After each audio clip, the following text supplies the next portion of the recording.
Nagdulot din ng kabi-kabilang pinsala ang bagyong Uwan sa Camarines Norte, gaya sa bayan ng Daet, kung saan ilang poste ng kuryente ang nagbagsakan. Live mula sa Daet, Camarines Norte, may unang balita si Darlene Kai. Darlene. Igan, hanggang sa mga oras na ito ay pabugso-bugso pa rin ang malakas na hangin dito sa Camarines Norte. Pero ambon na lang yung nararanasan, kaya hindi hamak na mas maayos na yung panahon ngayon kung ikukumpara kahapon.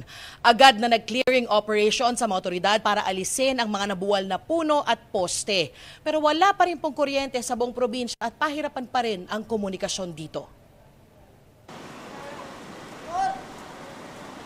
Nang sa wakas ay bahagyang humina ang hanging dala ng Super Typhoon Uwan, agad idineploy ng Camarines Norte Provincial Government ang responders mula sa iba't ibang ahensya para yan i-clear ang mga kalsadang hindi na madaanan at para respondihan ang mga nangangailangan ng tulong. Buong araw kasing binayo ng napakalakas na hangin ang Daet, Camarines Norte. Malabuhawi ang hanging dala ng Super Typhoon Uwan, hindi lang sa Daet, pati sa buong probinsya. May storm surge warning o banta ng daluyong dito. Sa sobrang lakas ng alon ay humampas at umawas na yan sa isang bahagi ng seawall. Sa gitna ng bagyo, ilang residente ang pumunta sa dalampasigan para tignan ang lagay ng dagat. Ay, yung dagat, ma'am. Tinahin kung baka kung maglakas pa ang masyado ay likas na. May mga residente pa rin kasing hindi lumikas kahit nagpatupad na ng sapilitan o forced evacuation sa bayan ng Daet kahapon. Tulad dito sa Barangay Bagasbas, kung saan umaga pa lang ay lubog na sa hanggang binting baha ang mga bahay. Bakit ayaw nyo pa pong lumikas? Yung iba naman na mga maliit na bata, nakalikas na sa kabilang bahay. Dito lang po kami nagbabantay at yung mga gamit. Matyagang nag-ikot ang ilang kawani ng barangay para kumustahin ang lagay ng mga residenteng hindi umalis sa kani-kanilang tahanan. Ruping po, galing po akong barangay hall, pinapunta ko dito ni Kap at tingnan yung mga kasama namin dito. Yun po yung kinakabahan din namin sapagkat kahapon nag-force evacuation tayo at may ilan pa din pong pilit na hindi lumikas. Yung mga yun po pinapasundo na po natin sa mga barangay. Pero nag-advise din po kami na no movement na hanggat maaari po sapagkat hindi na po ito safe. Maaaring may mga yero na po na parehas po nito na maaaring liparin.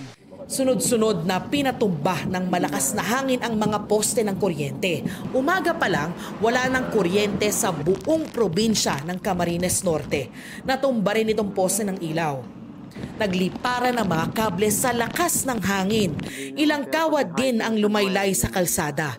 Pahirapan tuloy ang pagdaan sa Bagasbas Road. Pero may ilang sasakyang nangahas. Agad ding nag-ikot ang mga kawani ng Canelco o Camarines Norte Electric Cooperative Incorporated para putulin ang mga lumaylay na kable. Ilang puno at halaman ang natumba. Nagliparan ang ilang yero. Pinulot ang isa ng nagmalasakit na residente. Sa gitna ng pagbayo ni Uwan, lumikas ang lalaking ito kasamang isang bata papunta rito sa evacuation center ng Barangay Kalasgasan. Isa ang 68 years old na si Virginia sa mga lumikas dito. Kakahagas at baka magbaha. Malakas. Labis ang kanyang pag-aalala para sa anak na naiwan sa bahay. Ayaw daw nilang umalis dahil walang magbabantay sa kanilang mga gamit. Para nga po akong napapapunta doon at para akong nakakabahan, ma'am po. Kasi aki man po, baga, kawawa naman. Ay naagas din yun na parang natatakot din yun sa paghahangin. Sana naman po ay magtigil man na ito. Mag-isa lang din ang 71 years old na si Tatay Angel dito sa evacuation center. Hinatid daw siya rito ng anak na ayaw rin umalis dahil walang magbabantay sa bahay.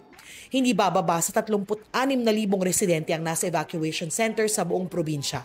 Sa monitoring ng Camarines Norte PDRRMO, ilang kalsada sa ilang bayan ang hindi na madaanan dahil sa mga natumbang puno at poste, gaya sa Labo, San Vicente, San Lorenzo, Basod, Kapalonga at Paracale. Priority nating i-clearing yung Maharlika Highway or the National Road para mas mabilis yung pag-provide natin ng services doon sa mga nangangailangan ng tulong. Bagsak din ng linya ng komunikasyon sa maraming lugar kaya pahirap ang makakuha ng reports. Based doon sa aking perception sa mga nangyari ay natatagalan ako doon sa pagdaan ng bagyo. Matagal pag matagal kasi ang bagyo, mas lalong maraming damage ang nagagawa. Pero tiyak daw na malaki ang pinsala sa mga pananim at kabuhayan ng mga residente. Maybe before lunchtime ay meron na kami mga relief operations sa aming mga kababayan.